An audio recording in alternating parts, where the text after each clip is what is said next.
నమస్తే అండి, మీ పేరు? బాబు. బాబు గారు ఎక్కడి నుంచి వచ్చారు మీరు? క్యాంబిల్పేట. అసలు ఇక్కడికి రావడానికి మెయిన్ ఉద్దేశం ఏంటి? ఇక్కడికి ఉద్దేశం ఏంటంటే ఈ పార్టీ అంటే నమ్మకం ఎక్కువ, జగన్ గారు అంటే గౌరవం ఎక్కువ, ఆయన చేసిన సంక్షేమ పథకాలు చూసి ఆకర్షితులయ్యి అందరూ వచ్చాం. 100 మంది వచ్చాం క్యాంబిల్పేట నుంచి. అసలు పేరునేని కిట్టు గారిని గెలిపించే అసలు గెలవడానికి కారణం ఏంటి? గెలిపించడానికి ఏంటి కారణం? జగన్ ఎలా నమ్మకంగా చేస్తున్నాడో అదేవిధంగా ఈయన కూడా కష్టపడి పని చేస్తాడనేసి అనుకుంటున్నాం.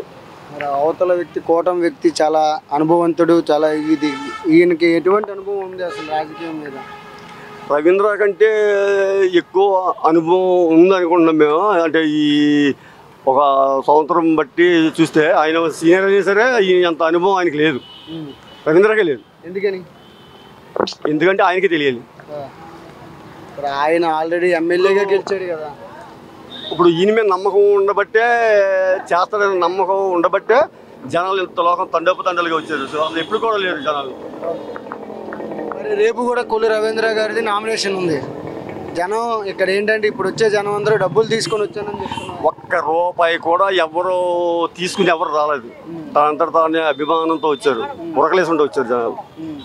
మరి ఈ నియోజకవర్గానికి ఎంత మెజారిటీ వచ్చే అవకాశం కనబడుతుంది, లేదంటే ఎవరికి పట్టం కట్టే అవకాశం కనబడుతుంది? కిట్టుకు వెళ్తాడు. కారణం ఏంటి అసలు? అట్లా అర్థం కాదు ఎవరికి, జనాలకు కూడా అర్థం కాదు. ప్రశ్న ఎందుకు పడిపోయిందో తెలియదు. టీడీపీ గ్రాఫ్ 100% వైఎస్ఆర్ వెళ్తాడు. సార్ అంత నమ్మకం ఏంటి?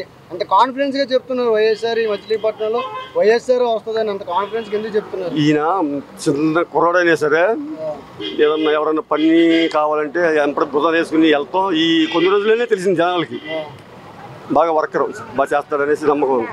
అయితే ప్రజలకు ఏం చెప్పాలనుకుంటున్నారు మీరు? మచిలీపట్నం నియోజకవర్గ ప్రజలకు అక్కడ పైన జగన్మోహన్ రెడ్డి సీఎం అయితే 100% ఖాయం. ఇక్కడ కిట్టు గెలుతూ 100% ఖాయం.